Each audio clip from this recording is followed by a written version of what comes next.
I have to say pretty much yeah. But I really admire the swallows.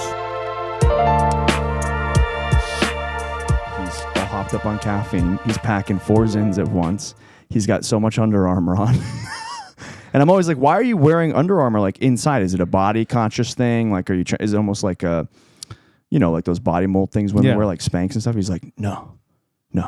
What's the reason? He goes, it makes me more efficient. He thinks it makes him more like aerodynamic. Okay. Like a car. And what the fuck? Who am I to say it doesn't? I don't know. Like, it very well could. I believe him. It's my buddy Ben. I actually talked to him on the phone yesterday. We had a really good conversation. Mm-hmm. He is very misanthropic like me at times. Yeah, me and too. so I won't hear from him for weeks, maybe a month at a time. He'll send little, text messages to our group chat. And recently I decided I wanted to, because I'm feeling nostalgic as of late, I wanted to kind of make a return to the 90s. Did you get the text I sent to all you guys and about using my phone like a landline now? No. I didn't think you did because you've been texting me still. And I've been gracious enough to... Fuck? Well, what are you talking about? I've been gracious enough to answer back. Because, you got to get with the program. I decided that I'm trying to have more phone conversations as opposed to text messages. Okay. Because I was noticing that I would be texting back and forth with some of my friends, and the interactions felt very surface level, kind of like just a lot of little inconsequential shit. Mm-hmm. And I'm like, just with work and everything, you feel like you have an obligation to answer back immediately. You know what I mean? Like, you always have to be switched on, and like, if you don't respond to someone, you feel guilty. You know what I mean? Then a lot of times it's just bullshit that doesn't really matter. It's like little things here and there. Mm-hmm. And so I was like, all right, that's fine. It's a good way to kind of keep in touch with people, and you get a little dopamine hit that here and there, like you're socializing. But I thought, I do miss the days of like being able to call someone on the phone and just have a conversation, just because, not because there was any no other reason. Yeah, just to talk. Oh, I'm checking in. Yeah. So I told Jesse and our group of like film friends that I was like, hey, just so you guys know, I'm not never texting again, but I'm going to be dialing it back a little bit. Mm-hmm. When I come home, I put my phone right in that plastic bin over there, which I do want to replace with something a little bit more tasteful, something maybe made of a hickory or another dark wood. Okay. A hardwood. Definitely a hardwood. So I put my phone in there, and then I don't really touch it for the rest of the night, and then I leave my ringer on, and if someone calls me, cool. Mm-hmm. And I realized that I had said to this group, if you want to talk, come call me. I'll be available. But I didn't really mention reciprocating. Not at all. So I thought that was kind of a dick move. So I'm like, all right, maybe you have to take the first step here. And especially this time of year, it gets a little... Yep. I get down. I don't know about y'all out there, but these winters in New England are tough. Mm-hmm. They're really rough. We were just talking about this morning. I went to go walk Ellie, our puppy. She gets up pretty much consistently at 5:30, 6 o'clock in the morning. And it was -1 degrees this morning. With the wind chill, it felt like -14. Yep. And I went outside, and everything hurt. It felt like I was being stabbed by the air. Yeah. And I'm like, why the fuck do I live somewhere where it hurts to go outside? Love New England. I don't like that part of it, though. I would love to live in Florida, but... I wouldn't live in Florida. It's Florida. Yeah, exactly. The weather is great. I think so. I was born there, so I feel like part of me internally yearns to go back. Maybe. But I have to fight that urge all the time because I don't want to become a Floridian. Well, what about the hurricanes, too? They're really bad in Florida. That's true, yeah. Well, yeah, that's true. But I feel like you take the good with the bad, Yeah. I would probably rather... Maybe I wouldn't live like right on the coast. I would probably rather be able to have, on average, 85-degree weather most of the time. That makes sense. And face hurricanes rather than, how many months out of the year do we get where it's just like freezing cold? Yeah, then it gets really way too hot sometimes. Yeah, that's the thing. It gets extreme. Yeah, no, it's really annoying. I'll take the heat all day, personally. Lauren is not built for the heat. be the first to tell you. Oftentimes she'll say, like when we went to New Orleans, she said to me, she kept saying, "I can't properly explain myself in this heat."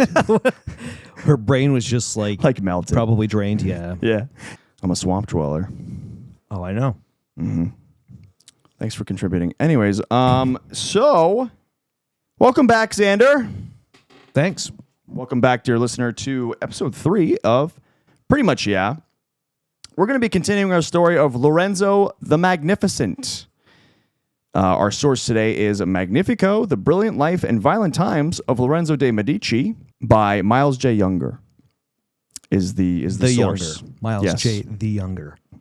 Miles J. Unger sounds German.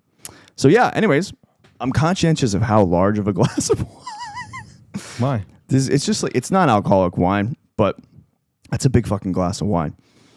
If someone didn't know and they saw that, they would think, what a classless bore to pour wine that much. You know what I mean? That's like a glass of wine. You know, in movies, like in rom-coms, when a girl's trying to, or usually it's a woman, is trying to get really drunk, and the server's pouring for them. Keep going. Like, yeah. Keep going. It's like all the way up there. Go ahead, good. Don't be shy. Don't be shy.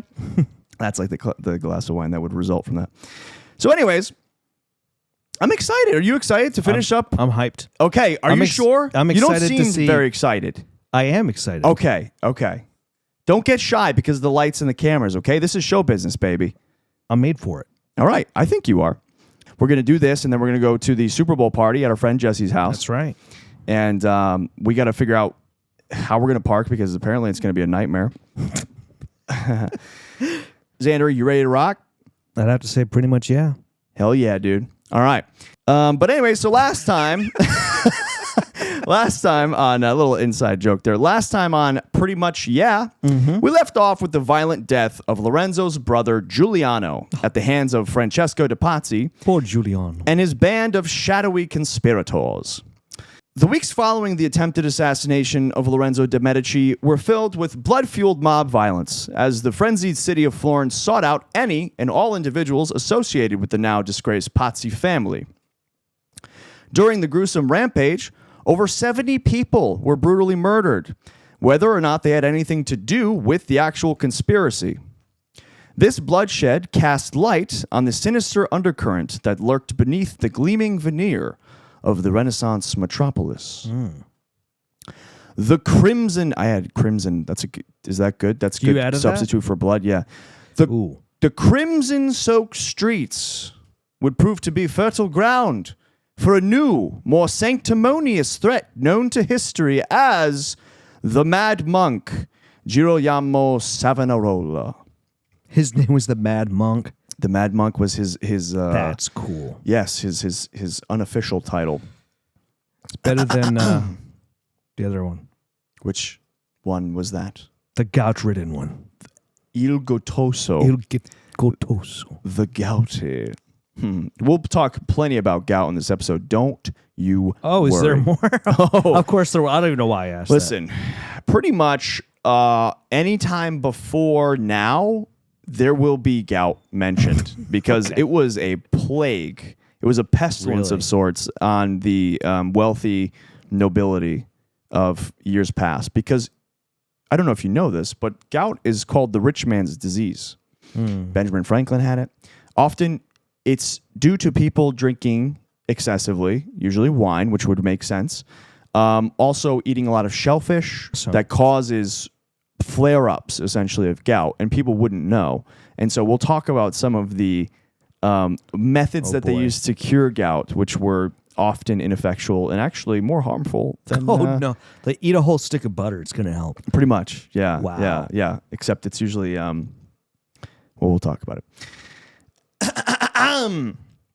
The year is 1478.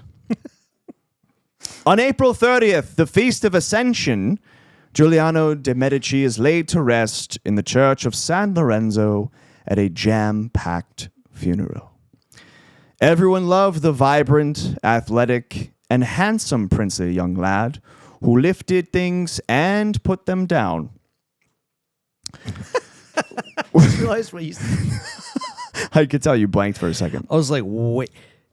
I'm so glad he's known for that. Yeah. Well, now he is. Now he is. Thanks to us. Yes. We've altered history Permanently. irrevocably. Irrevocably? Irrevocably. Irrevocably. I've heard it both ways. One bright spot. Despite Lorenzo's devastation that Giuliano had died, his brother had apparently sired an illegitimate son. He was getting around. He was lifting women's skirts. He was He was starting real young with lifting. yeah. He was lifting. He barely made it out. His shoulders were so built. Just straight the boy off the rip. Yeah. Yes, the child. The child. Yes, off the rip. Oof, probably. Yeah, he was built like a linebacker. Lifted the doctor up. He probably did, and he spanked the doctor instead. Yeah. Lorenzo had the boy Christian Giulio. He's close to Giuliano. Yeah. And he decided to raise him as his own. The child eventually would become Pope Clement the Seventh. Fun fact. That boy? That boy, Giulio. Interesting. Giuliano's illegitimate son. So that's quite the amazing. Well, he's sort of born to a notable family because of Lorenzo taking him under his wing and adopting him, but he was born out of wedlock. So for a pope to be born out of wedlock, that's a little controversial. So speaking of popes, Pope Sixtus, the guy that unofficially sanctioned the hit on Giuliano, remember that guy we talked about before, who was, he can't have many teeth. Take his teeth and get into me. I need them. I need the teeth. When you kill the brothers, give me their teeth. I'm sick of horse teeth. Lenzo's made it illegal. He loves them too much. He made horse teeth illegal? Yeah, you can't use them for your own dental needs. Because Lorenzo loves horses so much. He likes to kiss them with teeth. He just want a toothless horse to kiss. Because horses have quite big teeth.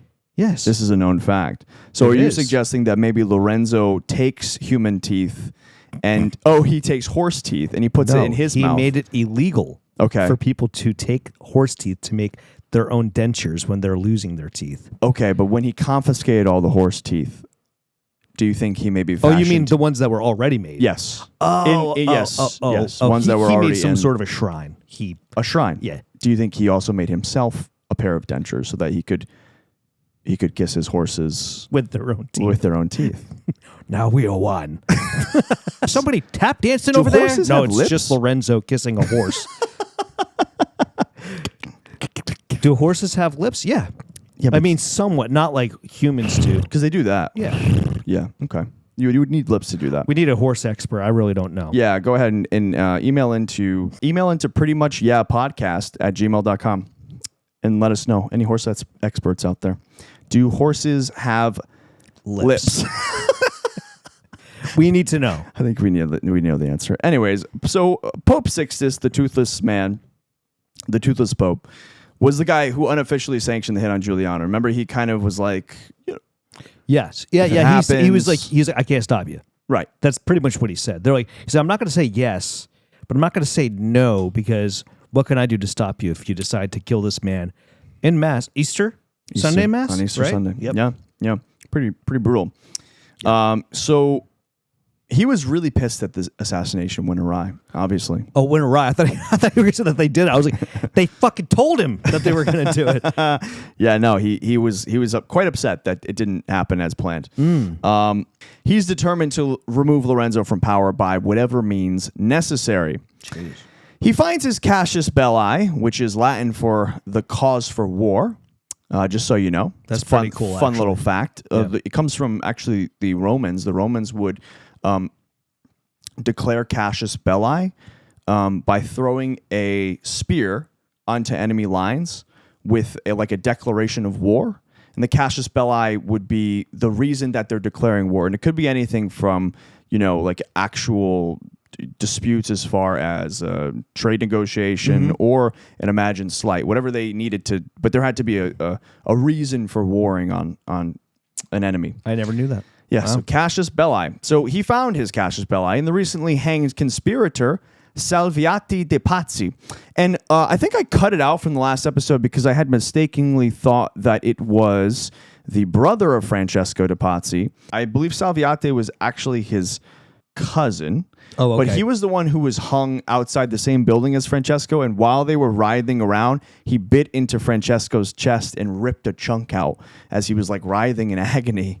It's pretty fucking metal. Pretty insane. Yeah, dude. So one of the plotters of the Pazzi conspiracy was this man, Salviati de Pazzi. He was also the archbishop. So now the Pope had a reason to be pissed at Lorenzo outside of the assassination going wrong. He was like, well, you just assassinated an archbishop. That's a crime against the church.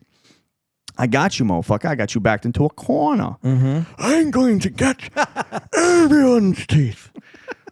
I'm going to have extra. I'm going to keep them in a piggy bank, and I'm actually going to submerge them in an epoxy, and I'm going to watch them as the sunlight casts through the shades and sheds a fine light as all the beams of light bounce off the teeth and cast prisms on my naked body as I dance in the mirror. As Jesus intended. As Jesus intended.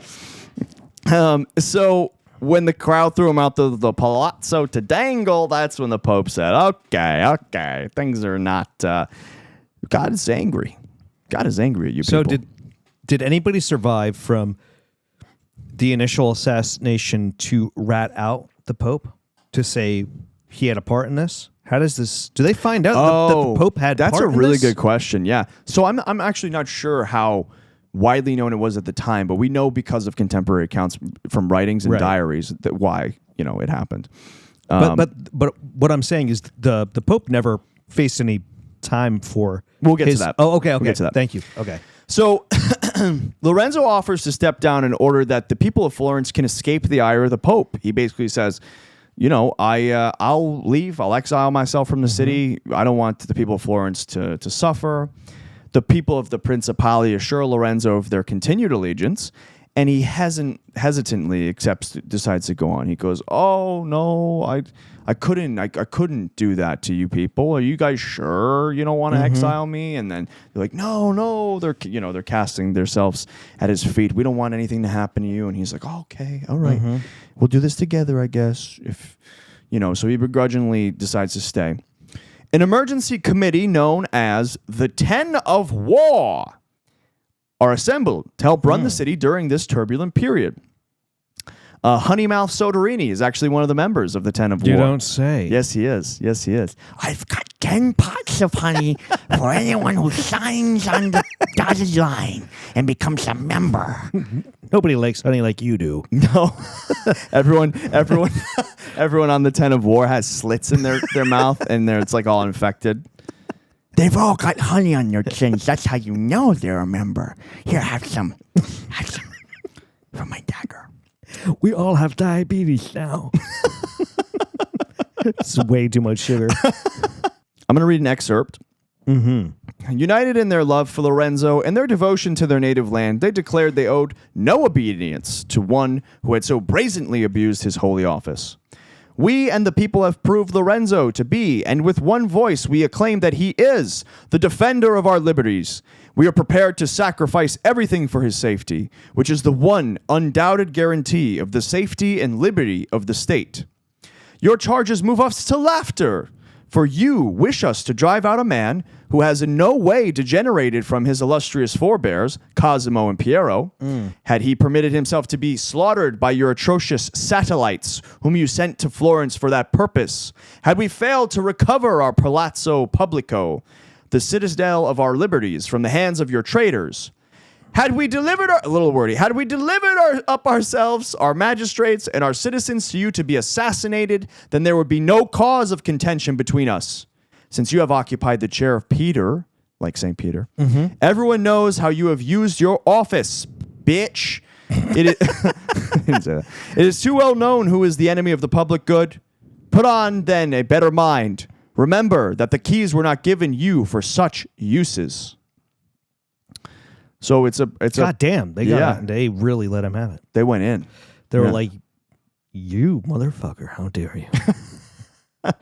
Yeah, they basically, they're like, we're gonna stand our ground with Lorenzo, and you're using your office to for abuse. So essentially, he was trying to pushed the idea, I'm sure, of Lorenzo being exiled. Is that what the alternative was?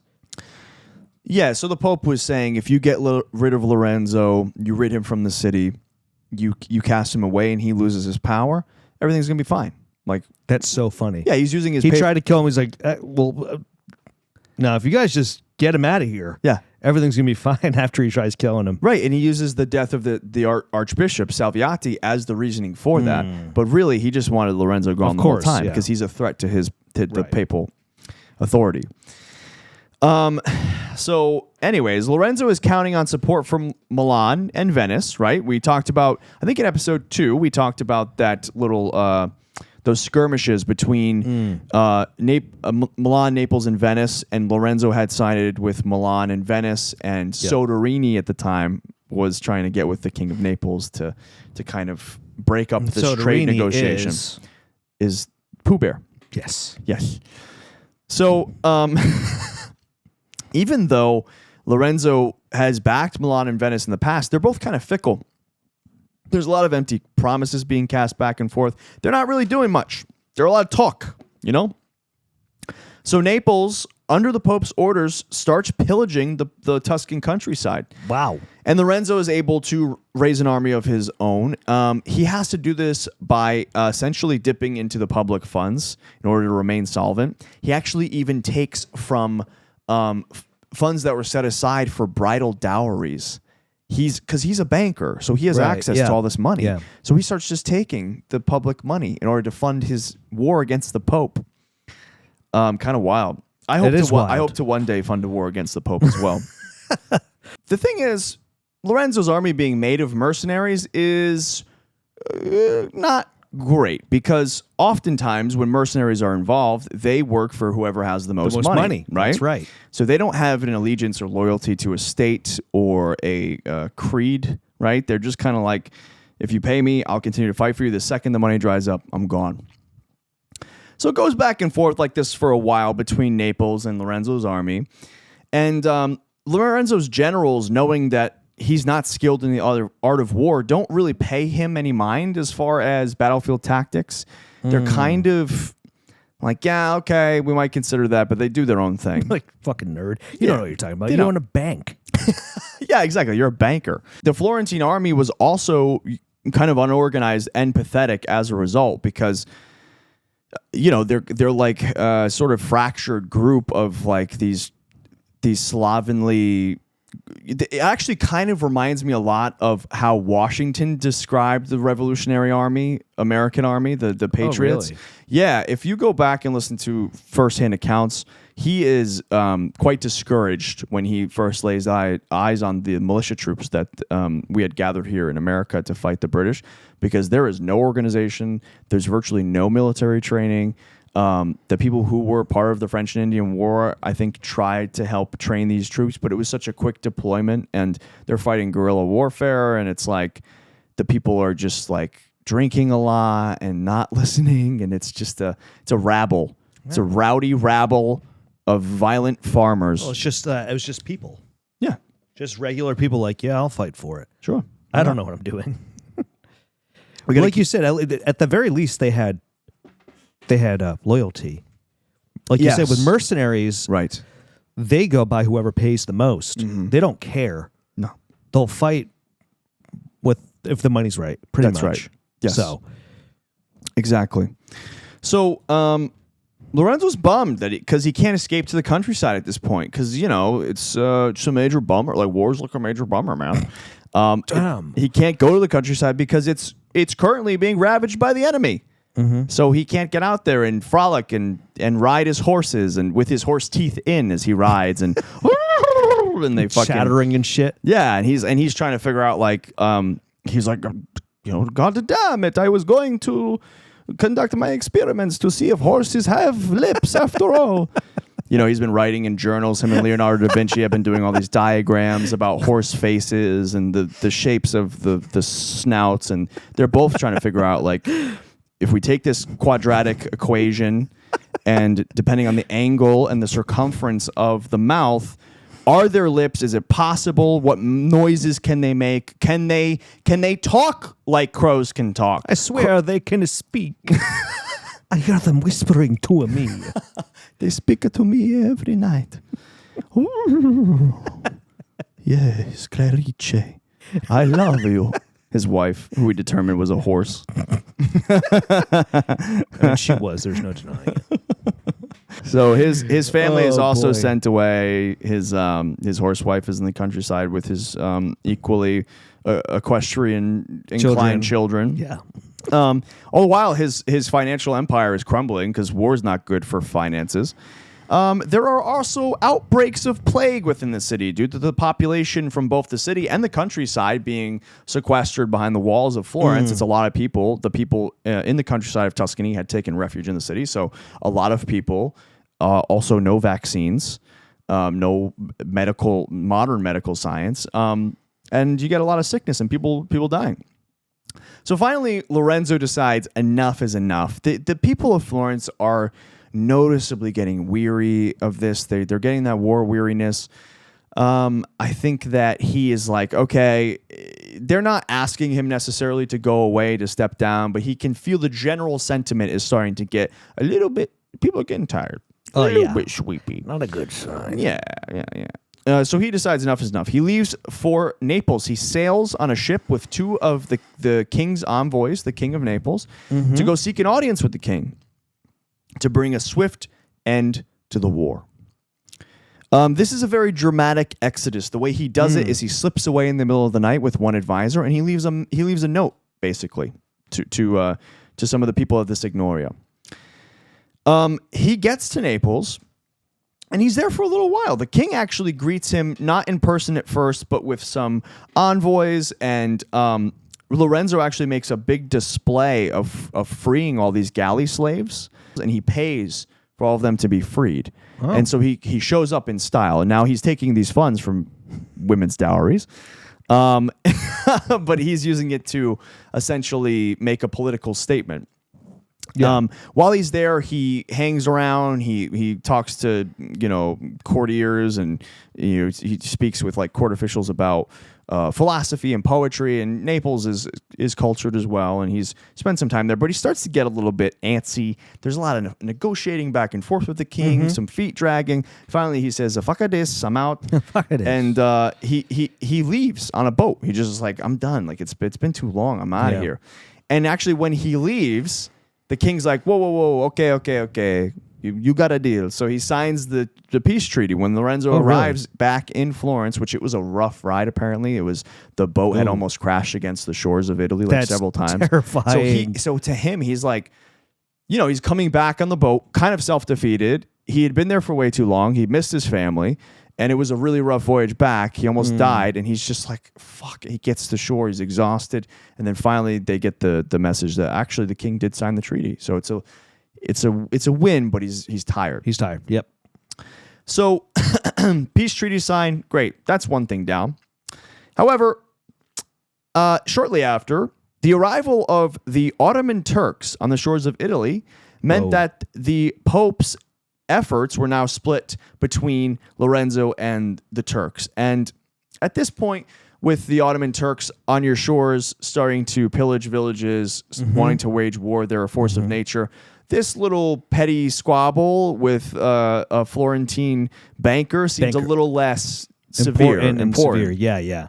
So he's like, okay, we're good. All right. The Pope's like, we're good. And neither were the victor, really. There's conflicting accounts of how this transpired, the reconciliation with the Pope and Lorenzo. Lorenzo never said sorry to the Pope directly, but there are accounts that he sent envoys to Rome, and one account is that this is such it's so childish, but there's one account that the envoys showed up to the Pope Sixtus, and they were like, "Hey, Pope, how you doing?" And they're like looking down at their feet, and the Pope's like, "I'm good. How are you?" And they're like, "We're okay, we're sorry." And the Pope's like, "Excuse me," and they're like, "We're sorry." And he's like, "Oh, you're sorry?" And they're like, "Yeah, we're sorry." So and then like they're saying it super low so that the rest of the court doesn't have to hear them. Oh, right. Like they're being children about it. And then the Pope is like, I guess I sorry too, you know? And then the people, the Florentine diplomats are like, what's that, the Pope? I'm a sorry too, okay? And they're like, oh, okay, you fucker. So there's that account where they're both like whispering and not wanting to actually say it loud enough. And maybe they're, maybe the Pope's really close to them and they're talking and they're about to have dinner or something and they kind of talk between themselves. There's another account though that the diplomats from Florence go and kiss the Pope's feet and cry. That's a sign of and like beg, major sign of beg his forgiveness. Yeah. Wait, that's two completely different different accounts. Totally. I would imagine that the people at the papal court probably have the latter account, and then the Florentines are like, we didn't give him a shit. They didn't just say they were sorry; they kissed his feet. Yeah. Like they cleansed his feet with their tears, like Mary Magdalene. You know what I mean? Right, with Jesus' feet. Yeah, yeah. Very. There's a thing that I forgot to mention in all the other episodes, but I'm getting a little bit better at this. You got to figure that there's a lot of callbacks to classical literature in the contemporary accounts of history at the time. That makes so sense. They're borrowing from Virgil. They're borrowing from Ovid, like all these classical writers. They're taking events and making them very theatrical sometimes. So it's not always the case, but you can kind of parse through some of that information and go, very theatrical. Okay, maybe it was somewhere in between, in the middle. Yeah, is often the case. Yeah. Lorenzo, I imagine, would have shown up and thrown a right hook and then popped directly into the Pope's mouth and was like, I have no teeth, Lorenzo. And licked his fist and he's like, let go of me, you fuck. Imagine he could fit his whole fist in his mouth. Yeah. You didn't think I could do that, did you? I cut your fist, Lorenzo. He's like a fucking sandworm from Dune. He starts swallowing the whole arm. Let it go, you bastard. Wow. That would have actually happened. So that's what could have. That was what was at No stake. wonder he sent somebody else. I would have too. So that brings to end the little squabble. The Pazzi conspiracy's over. Okay, we can move on. That arc right? is over. Now that into arc a is new one. Done. Now, I don't know about you, but to me, this whole thing sort of seems like a kind of petulant, excessive display by the Pope. Yeah. By the way, to recant what happened, why he's pissed at Lorenzo in the first place, Lorenzo refused to loan him money so that he could purchase land. Yeah. Oh, right. That was the whole thing. I completely forgot about that. So he hates Lorenzo because of this, and he sent an army to pillage the Tuscan countryside. Like, I mean, it's so childish, and we'll see time and time again throughout history as we do these series, oftentimes people in power, particularly men, because mostly because we've been the ones with power for most of history, tend to get into these conflicts that are kind of totally avoidable for like very small perceived slights. Right.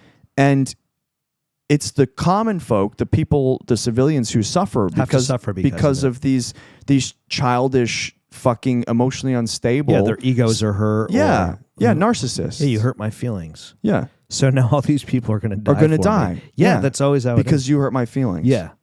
Fucking ridiculous. It is ridiculous. It is so stupid. So something I didn't mention last time, which kind of serves to illustrate that Lorenzo is not above excesses of brutality of his own, is the massacre of Volterra. Back in 1472, when Lorenzo first took over, he approved the sacking of a Tuscan town, Volterra, in order to secure their alum mines. Alum is a naturally occurring mineral which was used in the dyeing of wool, which we discussed Florence was very good at, and they had profited quite a bit from. So Lorenzo sends his army to this town. The town surrenders, but the next day, without his approval, the army proceeds to loot, rape, and murder an untold number of civilians. So a lot of people die. And some people believe that this is the precursor to the Pazzi conspiracy in some ways. Now, I disagree that that's the sole motivation, because only one of the people there, one of the conspirators was, from what I can tell, directly motivated by this massacre. But still, it doesn't cast Lorenzo in the best light. And a lot of contemporaries of the time, and then also scholars today, note this as a moment where like he was perceived as being tyrannical in a way. I mean, understandable. He sent an army to confiscate natural resources. Yeah. So that's not good. Now, after all the bloodshed, the mob violence, and the papal overreach, one man, a preacher of fiery sermons condemning both the Medici and the Pope, would lead a deadly reformation of Florence. Armed with intense apocalyptic oration and a penchant for setting things ablaze, he would attempt to drive out the quote-unquote pagan influence of the Medici and other art lovers in the city. The man known to history as the Mad Monk, Girolamo Savonarola. Now, Savonarola kind of reminds me of the horny priest from Hunchback of Notre Dame. Do you know what I mean? The animated one? Right. He's obsessed with Esmeralda. He's singing about temptation and the fires of hell. Do you remember this movie, this animated film? I haven't seen that one in so long. Okay, so it actually takes place during the Renaissance. He's an ascetic, right? So he doesn't do anything in excess. He's very he eats very little. He's always praying. He doesn't do anything really that fun. He's not very popular with the ladies. And so naturally, he's kind of a miserable guy. Yeah.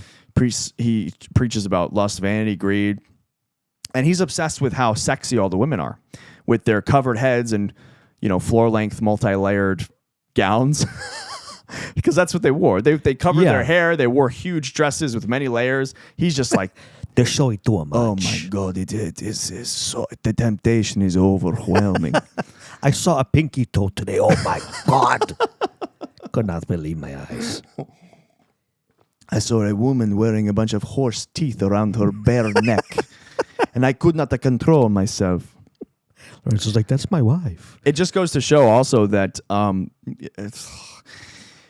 you hear a lot nowadays when there are trials for SA and things like that, like what were you wearing, what were you doing to lead this man or person on, and it's like men have always been horny, women have always been horny, they're going to find a way to be frustrated sexually.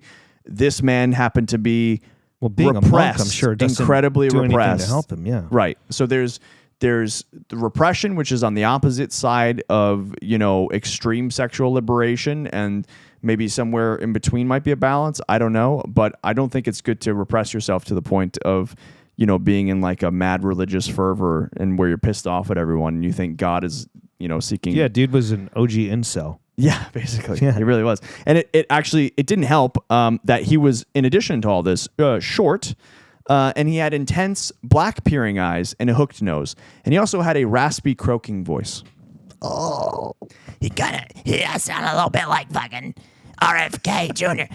Hey, Soderini, hit me with the honey. My throat's a little raspy. And Soderini's like, it's the third pot I've given you this week. I can't keep giving this stuff away like it's free.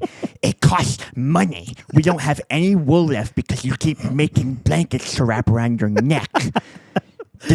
I don't understand. What is it with the scarves that you keep wrapping around your neck?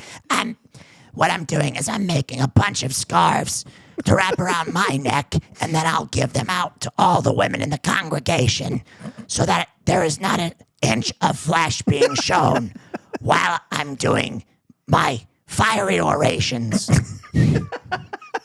that is excessive. That is excessive. But I like where your head's at. He really, really pushed it that far, where the guy that willingly offers up honey to anybody is being pushed to his honey limit. He took it that far. I'm maxed out. I'm fucking maxed out. I don't have any more. So, in 1490, Savonarola is assigned to preach at San Marco under the protection of Lorenzo the Magnificent. So, at first, Lorenzo is kind of like, he takes in Savonarola willingly. Interesting. San Marco is a church that he helped build, and he was our protagonist's spiritual advisor. Savonarola was Lorenzo's spiritual advisor. He is known for drawing a crowd, so I think Lorenzo's idea is like, well, we want people to come to church, and this guy is like really passionate. He preached of, quote, tyrants who had exploited the poor by usurping power, and artists who made lewd, nude paintings. Oh boy. So he's coming after Lorenzo directly there, absolutely. right? And the artists that are part of his court. Savonarola loved the Book of Revelations, obviously. You don't say. You know, it's like anything doomsday. Some dismissed him as an overexcited zealot, some people at the time, but many were very fond of his sermons. For some reason, it seems to me that mostly Christians, though, I think like you get it with the Norse and and Ragnarok. Yep. The end of time, doomsday, apocalypses have always been very appealing to people. And Revelations is like apocalypse porn if you read it. Really, it's quite powerful, the writing of Revelations and how it's all supposed to transpire. It was very symbolic. Yeah, and the idea of believers being just like sapped up to heaven while everyone else is left to kind of suffer on earth. I think it really comes down to, and it's a holdover now, of back when there was a lot of suffering and monotony in daily life, and the thought that something could change drastically to alter your life and kind of break all that up and make your life and human existence very special. It's the same reason to me why people fantasize about a zombie apocalypse, because they're so sick and disenfranchised of the world and disillusioned with the way things are. And it's like kind of exciting to think of something just burning it all down so we don't have to exist in these systems that we feel trapped in. Does that seem accurate to you? To me, it does, yeah. Okay. One of the things he would say is, "Behold, the sword of the Lord falling on the earth quickly and swiftly." And things like, quote, "I am the hailstorm that shall break the heads of those who do not take shelter." He would say that about himself. Why the fuck did I say shelter? Sheltor. Like Skeletor. Unfortunately, just as Savonarola's star was rising, Lorenzo's would also fall. Oh, no. After years plagued by health issues, such as gout and eczema, much like his father, Lorenzo became bedridden in his beloved villa in Correggi. Finally able to, ironically, achieve some level of respite. He was prescribed by his doctors a potion consisting of crushed pearls and jewels to be consumed Jewels? daily. I wonder what kind. Family jewels. Oh. Hope he gets his mojo back. And a horse teeth, too, right? Please, just a couple of horse teeth. You wear the horse teeth, you put the horse tooth in your belly button and each ear. That's the dude. Oh, what is that? That is your wife, Clarice. She approaches. What is? I cannot see. My eyes are all glazed over on account of all the gout is spread to my eyes. I don't think that's how I don't think that's how it works. What is that visage approaching with on Clarice? What is it? It appears to be. It is Sodorini with his honey pot riding Clarice. No, he has one hand. He has one hand in the honey pot. His Sodorini. balls and dick are slapping against the back of your wife's mane. Mane? Yeah, Like they're lions. yeah. Well, because horses have manes. Oh, that's true. Is that that hair that runs on the back of the neck? Yeah. And It's called a mane? Yeah. Yep. Okay. Yeah. That's that. I believe you. Okay, so around this time, Lorenzo also has Leonardo da Vinci just casually working in his garden on the Piazza of San Marco, Florence. So Leonardo's just working in the garden. You got Michelangelo out there, little Italian boys sculpting Really? for him in his garden. It is very pleasurable. I can see them from here with my telescope he's all laid up with his fucking leg.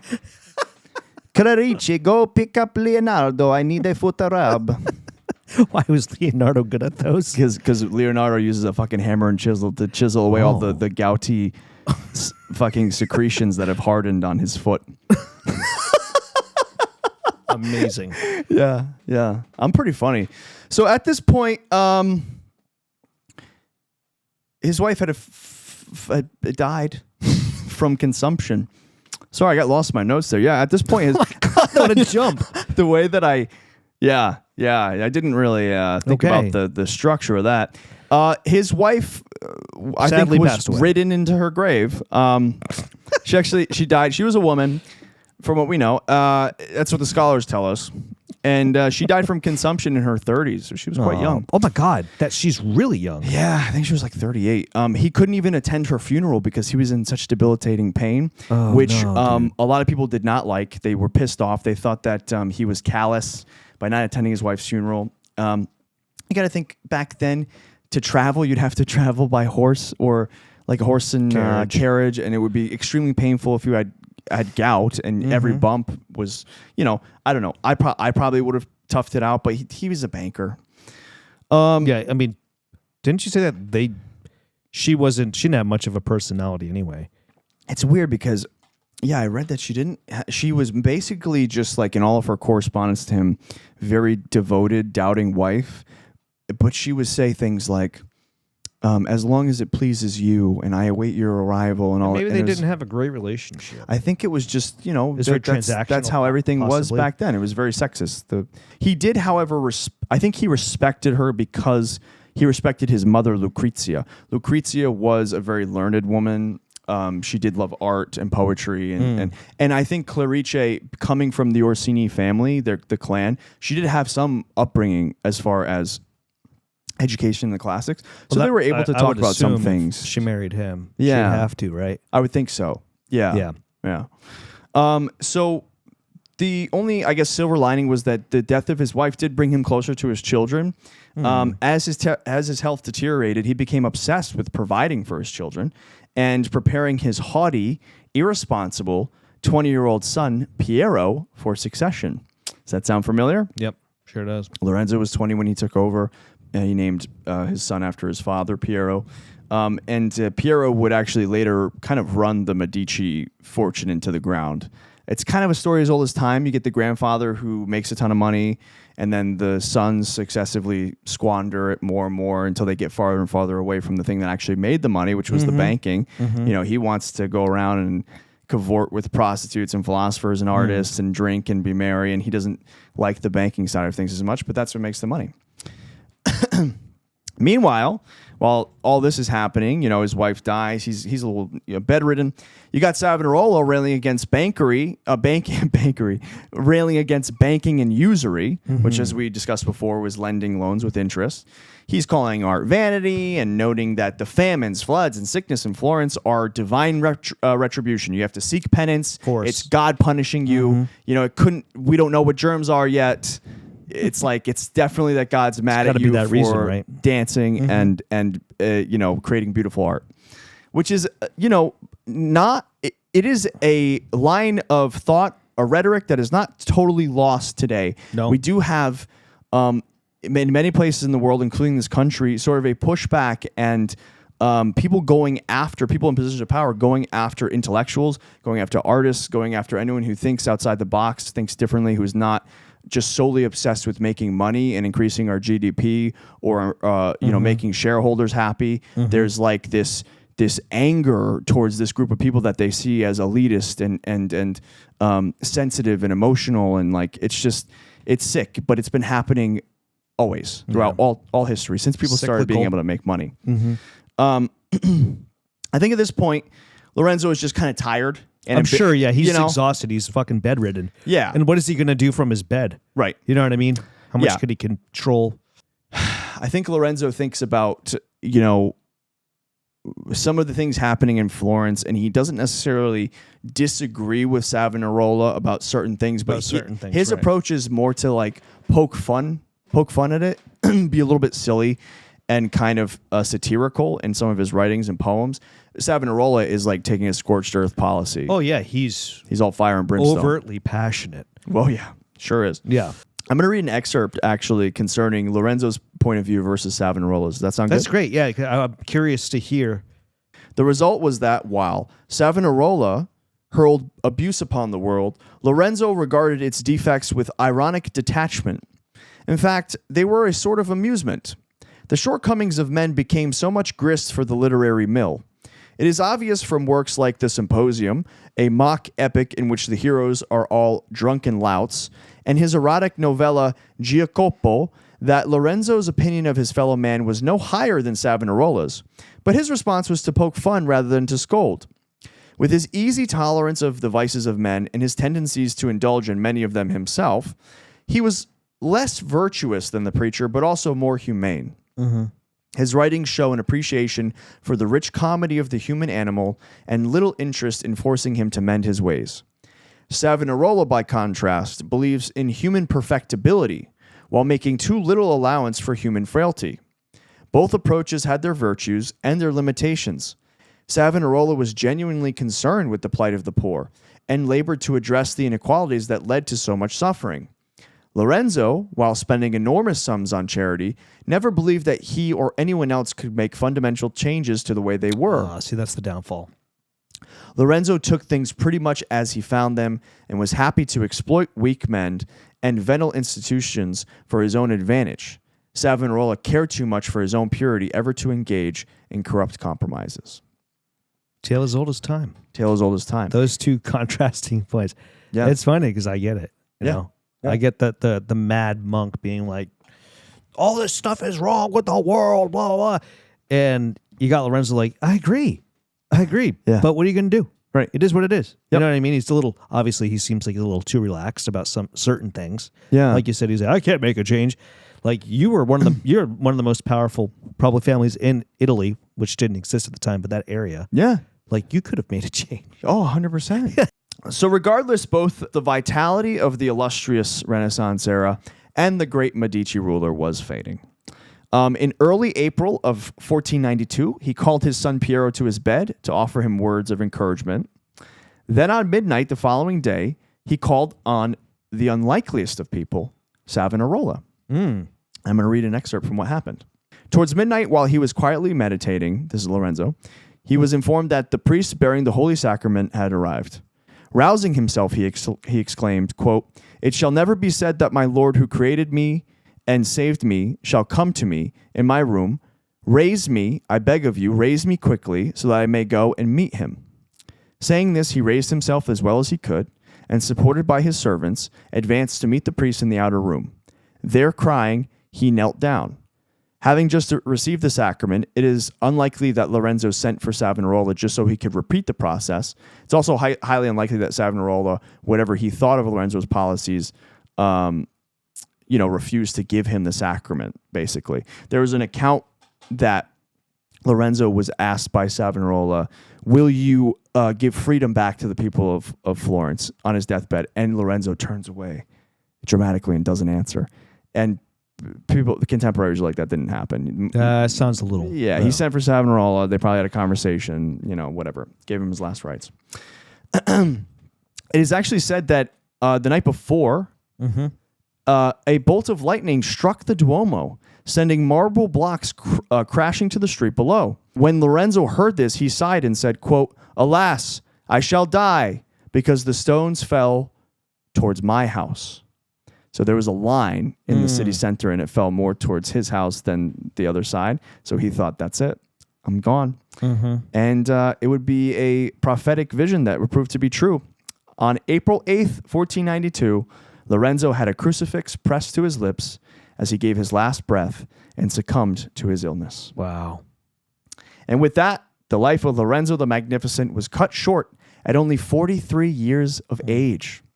I'm going to read a little excerpt about his funeral. Later that night, his body was carried in a solemn torchlight procession along the road to Florence and brought to the monastery of San Marco. The next day, the citizens of Florence streamed through the monastery to bid farewell to their leader.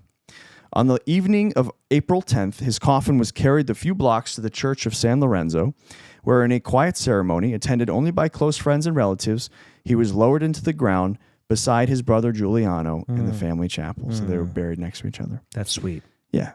In a mournful reprise of the symbolism that had attained his baptism 43 years earlier, Lorenzo's coffin was borne on the shoulders of the brothers of the confraternity of the Magi. And I would like to think that once Lorenzo got to heaven, Giuliano picked him up immediately and shoulder pressed him above his head and brought him immediately. My brother has finally arrived. I will bring you now to see God. You must face your reckoning. You must go higher, higher, higher. Thank you for raising my son to be big and strong like his father. Father, where are you now? Loved it. The Renaissance Florence Crazy was time. fucking crazy, man. Crazy time, man. Yeah. Can't believe they did all that. And so I decided to do something interesting. Oh, Something interesting. well, what is it? I've decided that we should end the story here because Okay. there is more that comes from the Mad Monk Savonarola.